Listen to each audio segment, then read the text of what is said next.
Welcome, Nick Sorenson, Thanks. CEO of Whistic. Welcome to the podcast. How are you? Good to be here. I'm doing great. How about yourself?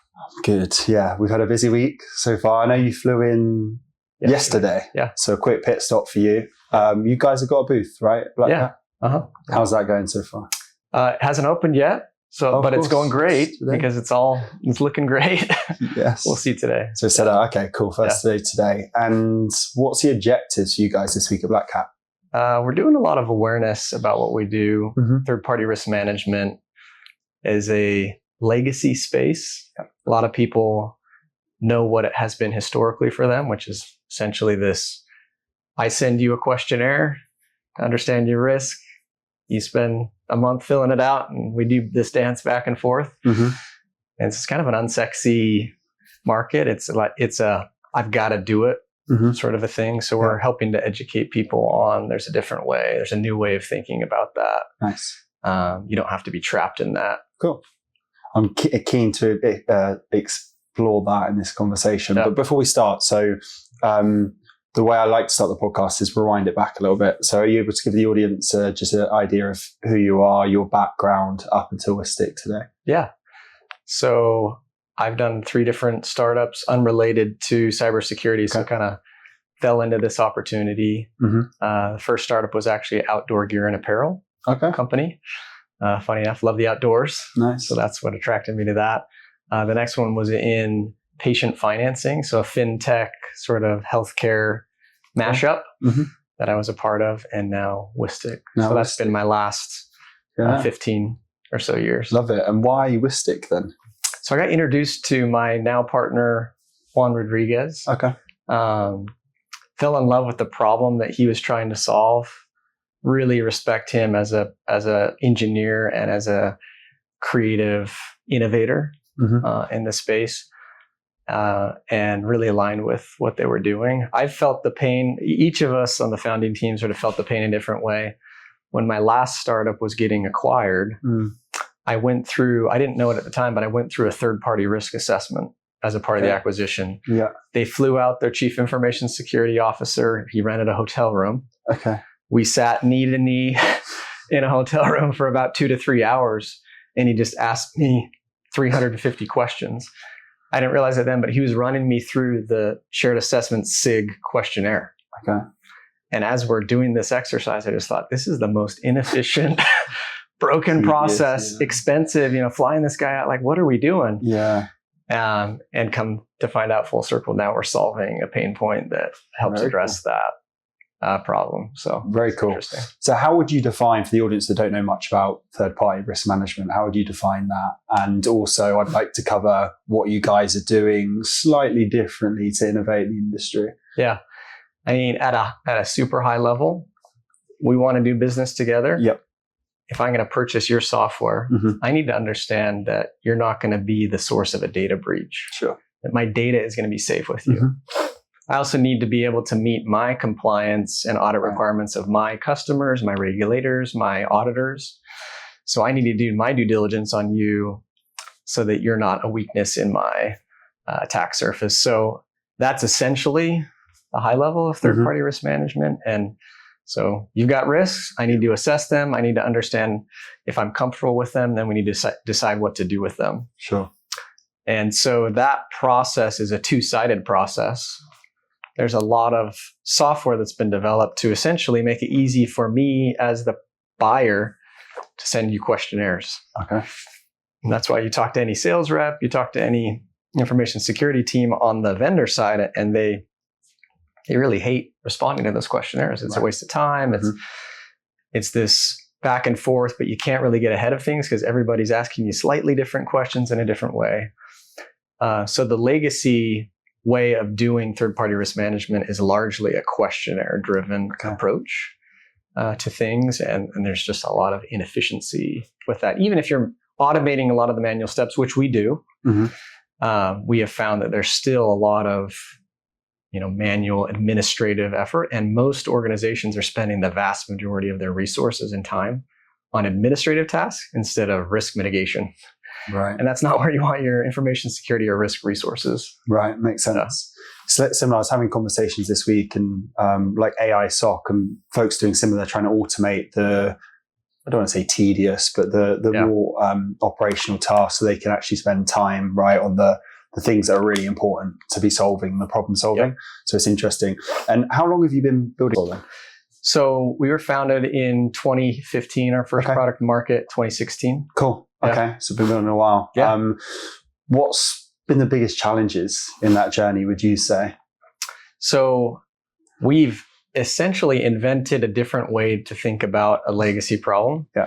One of the biggest challenges is educating people on why they should leave that legacy, because they're entrenched. We've been doing it this way for years. Yeah. So an example of that, in 2017, we introduced a concept to the market that hadn't really been introduced before, which is the concept of a trust center. Okay. A software-based trust center. So instead of answering questionnaires over and over again as a third-party vendor, why don't you publish all of your answers to the standardized framework questionnaires, attach all of your documentation, your audits and certifications, and proactively push that information transparently to your buyers before they ever send you a questionnaire. Okay. Let's turn the tables. Right, yeah. And for the first few years, people were like, that's stupid. No one's ever going to accept that. Fast forward 7 years from now, that's kind of becoming the status quo. Nice. That's a part of the change that the industry is making. So, but it's taken a while for people to get on board with that. And we're not the only ones that have enacted that. There's a lot more transparency. There's regulation pushing that. DORA is pushing more transparency in the EU towards disclosing security incidents and things. So it's not just Whistic creating that, but industry trends are going that direction now, which has been interesting. But that's been probably the hardest part. Biggest challenge, yeah. Interesting. And what was the vision for you guys when you first started, and has that deviated over the last 6 or so years? To Juan's credit, who's original sort of visionary, you go back in the Wayback Machine and look at the original website, two-sided vendor security network. That stayed the same throughout the beginning. Now the how of how we've done that has evolved, but that was always the vision. We have these legacy tools that are basically built for the buyer to send a questionnaire to the seller, to the vendor. Shouldn't there be capabilities on the vendor side to make that easier? Like, shouldn't we build with both sides in mind? And really, isn't this a two-sided network? And so that has been the vision from the beginning. Very cool. Yeah. And what stage are you guys at now? Are you VC backed? We are, yeah. So we raised a Series B a couple of years ago. Oh, cool. Yeah. Okay. And size of the business, how big are you guys? So we're about 75 employees. We're in the hundreds of customers, work with some of the largest organizations in the world. Awesome. Financial services, top 3 financial services organization, largest health insurer in the country. Some of the larger tech brands that we all know are on Whistic. Brilliant. And is it just US based or are you wider than we have customers global, mainly US, North America based, but Australia, UK, EU as well. Yeah, cool. And so you guys, you've kind of changed the narrative in the industry, which is interesting. How do you see the industry maybe changing in the next 1 to 2 years or beyond that? Yeah. So really interesting trend over the last 18 months has been AI. Obviously, buzzword for every cyber startups talking about it now. In our space, though, very tangible benefits if you can do it right of AI. Not just a feature add-on, hey, you can use Gen AI to do this or AI model to do this, but if you think about, we manage this whole life cycle of third-party risk management from vendor onboarding to risk triage to assessment and reassessment. And there's this huge workflow. And then you've got our network that's built on that. That's just two-sided exchange of information. Yeah. There's a lot of applications for how AI can accelerate that process. One example would be, even though somebody has a trust center in what we call our trust catalog, a third-party vendor you're looking to purchase from, has information in there. So your team needs to assess them before you can onboard them. It's there. You get it on demand. That's great. They've got their SOC 2. They've got all these questionnaires answered in there. They've got policy documents. I still have to go read that stuff. Yeah. And that often takes 8 to 10 hours on average is the average assessment time for somebody to go. That's, we're eliminating 90 days of back and forth, but now you've got this 8 to 10 hour problem. So that's a really good application for our AI to say, no, let's let AI read that, surface the risk and insights, summarize the data for you. And now you can eliminate the 90-day back and forth and the 8 to 10 hour assessment process. Right. And so think about every step in that assessment workflow lifecycle. We're picking off, and we have roughly 2/3 of that already AI enabled. Oh, great. We've basically gone all in on that over the last 18 months. Awesome. So that's been the biggest shift. In addition to the foundation that we've laid to sort of change the narrative in the space, now being what we call AI first, third-party risk management is really where we see things going. Yeah. Just a lot of really interesting applications that are not buzzwords, but are tangible benefits that our customers are very excited about. So that's where things are headed. Yeah, that's very cool. And here at BlackHat this week, have you guys got any announcements upcoming, maybe in the next few months, this week specifically, or end of this year? So we just announced our AI assessment copilot is generally available now. Awesome. So that in beta with a lot of customers over the last few quarters, and that was recently announced, is essentially a suite of AI capabilities to automate the pieces of the process that we just talked about. We're really excited about that. A lot of customers are already leveraging that, but that's the big announcement and news for BlackHat. And what's the feedback been on that from those customers that are utilizing it? Because it makes a lot of sense, right, to me. And it's surely it's saving a lot of time for those folks as well, utilizing it.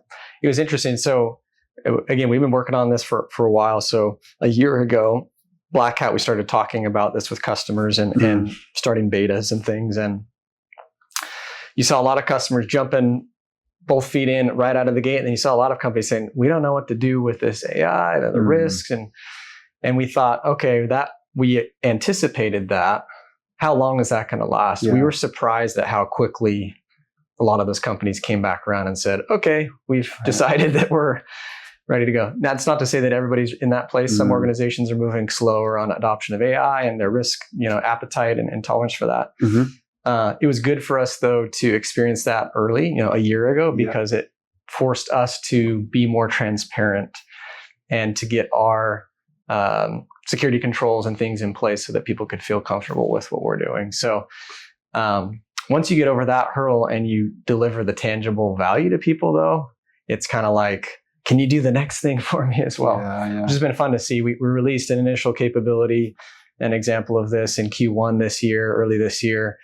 And people are like, we love that. And we can summarize a SOC 2 audit report. Can you do this next thing? And we heard that over and over and over again. We had already been building that next thing for 6 months. And so it was cool to see the market sort of, we could see where that was going. And so now people are really excited for that thing. Yeah, so there's a lot of appetite for this, just because there's so much wasted time and effort that people are going through. Yeah, for sure. And H2 into next year, what's on the horizon for you guys? What are the goals, objectives? Yeah, so I mentioned about 2/3 of that workflow is AI enhanced today.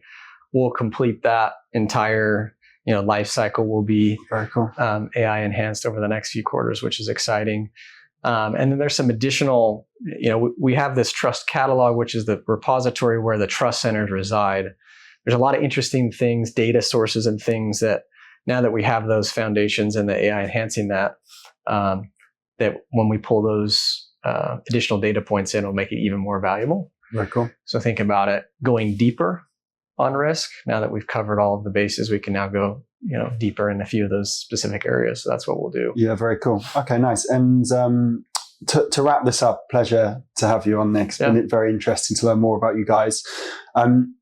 You've been a 3-time successful founder, right? If you had to give some advice, someone in your shoes, rewind the years, they're looking to start their own startup, what piece of advice, maybe one thing or a couple of things, what would you say to those folks? 2 things that come to mind. One, find a great partner. I've heard this a lot. Yeah. The first 2 organizations I had great partners, but I also saw the impact of individuals that weren't great partners that potentially damaged the organization. So that's. And what do you define as a great partner, in your opinion? I'll just describe my partner today, Juan. Humble, hardworking, and you can trust them. Yeah. So those are attributes that I think are not easy to find in someone that wants to be an entrepreneur. But that's number one. Number two, I would say listen to the customer. We do a lot of customer feedback. We did that in the early days as well. That doesn't mean you have to build exactly what the customer is asking you for, but you got to stay close to the customer and build with them in mind. Yeah, awesome. Well, Nick, it's been a pleasure to have you on. For those, if they want to get in contact with you guys, what's the best way to do that? Whistic.com, WHISTIC.com. Cool. Awesome. Well, great to have you on, Nick. Yeah, thanks. Thanks so much. Good to be here. Thank you for listening to this very special BlackHat 2024 edition of CyberBytes, the podcast. If you did enjoy the episode, please like, subscribe, and share with your colleagues and friends. If you're a candidate looking for a new role or a hiring manager looking for their next technical GTM hire, then please reach out directly or via our company email info@aspironsearch.com.